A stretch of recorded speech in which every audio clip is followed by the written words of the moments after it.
কোটি না বুঝলে আমার এই কথা কেউ বয়ান করবেন না, বয়ান করলে আপনার চাকরি ছুটে যেতে পারে।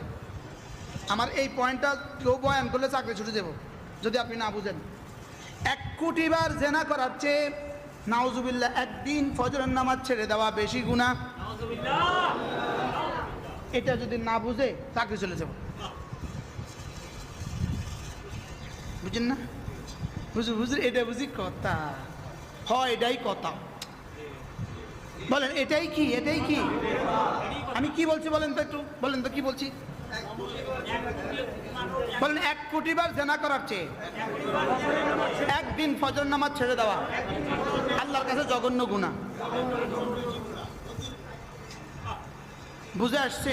প্রশ্ন হুজুর, প্রশ্ন এটা কেন? প্রশ্ন এটা কেন? প্রশ্ন বলেন না কেন? রব্বুল আলামিন নামাজ বানিয়েছেন, নামাজকে বানিয়েছেন